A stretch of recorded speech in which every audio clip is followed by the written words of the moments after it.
Já, ég þakka fyrir tækifæri til að koma hingað til þess að ræða þetta mál sem vitaskuld ekki fyrsta sinn sem það til umræðu innan þingsins og örugglega ekki það síðasta. En það má eiginlega líta svo á að verðtryggingin sé að hluta til sjúkdómseinkenni og að hluta til aðferð til þess að draga úr áhrifum sjúkdómsins, en sjúkdómurinn þá hið óstöðuga verðlag og reyndar óstöðuga gengi sem að fylgt hefur krónunni í meir en 70 ár. Það skýringin á því að við erum ein landa í okkar heimshluta með víðtæka verðtryggingu á fjárskuldbindingum til langstíma, þó að verðtrygging sé nú reyndar þekkt í okkar heimshluta í öðrum löndum og útbreidd í einstökum löndum utan okkar heimshluta sem að hafa haft sambærileg kynni af verðbólgu og við. En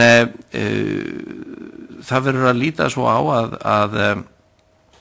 og ég get þá tekið undir með Seðlabankanum varðandi það að besta leiðin til þess að draga úr vægi verðtryggingar einfaldlega að ná tökum á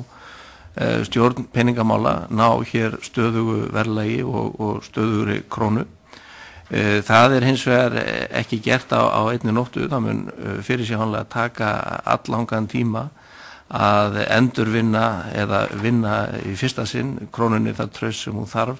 til þess að fólk og fjárfestar sé reiðubúið að festa sitt fé til langstíma í krónum án verðtryggingar. Þannig að ég sé ekki fyrir mér að það sé hægt að afnema verðtrygginguna á skömmum tíma, en það hins vegar hægt að vinna kerfisbundið að því að skapa forsendur sem að munu sjálfkrafa draga úr vægi hennar. Síðan getum við líka velt fyrir okkur möguleikunum á því að skipta mynt sem að myndi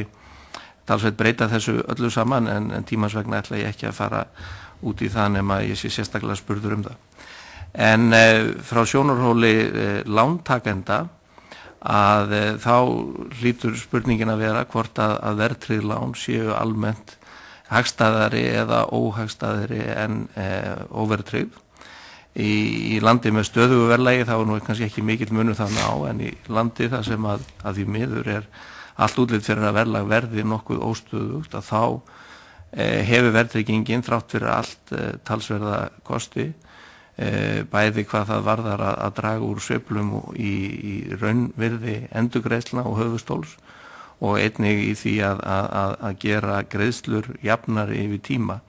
Til samanburða þá gætu óverðtryggð lán, hvort sem þau eru með breytilegum eða föstum vöxtum, falið í sér miklu meiri sveiflur í bæði raungildi lánana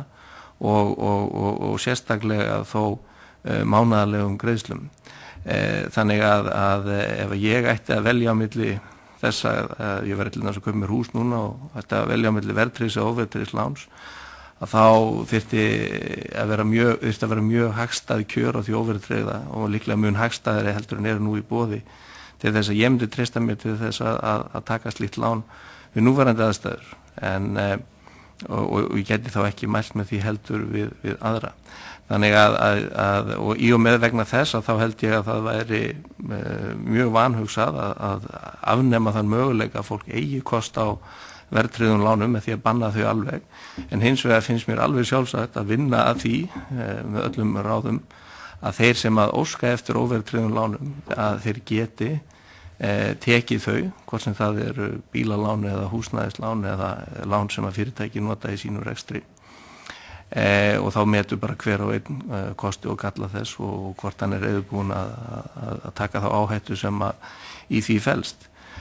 Svo getum við líka rætt þetta frá hagstjórnarsjónarmiði og þar það reynda þannig að verðtryggingin flækist dálítið fyrir, hún gerir Seðlabankanum erfiðara vik að stýra hagkerfinu með stýrivöxtum sínum, því að þeir býta ekki mjög vel á verðtryggð lán til langstíma. Þeir hafa fyrst og fremst áhrif á skammtíma lán óverðtryggð og reyndar ekki mikil áhrif á gengistryggð lán heldur eða erlend lán. Og frá þeim sjónarhóli þá væri æskilegt að draga úr vægi verðtryggingar. Það myndi efla vopnabúr Seðlabankans í baráttunni við meðal annars verðbólguna og reyndar almennt við hagstjórn. Þannig að þessu fylgja bæði kostir og gallar. Aðal vandinn hins vegar þetta óstöðuga verðlag, þessi óstöðuga mynt sem við búum við, þannig að fyrsta skrefið og mikilvægasta skrefið hlýtur að vera að ná aftur eða ná betri tökum á þeim málum, og þá á ég nú vona því að umræðan verðtrygginguna verði mun rólegri, enda verða þá minni áhrif af til dæmis verðbótum á hag lántakenda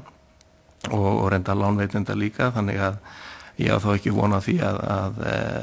þrýstingurinn á að afnema verðtrygginguna verði jafn mikill og hann á þegar verðbólguskot gengur yfir, og það nú kannski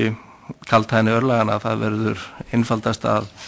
draga úr vægi verðtryggingurinnar þegar enginn hefur mikinn áhuga eða áhyggjur af henni. En allir láta þetta ekki duga sem inngang.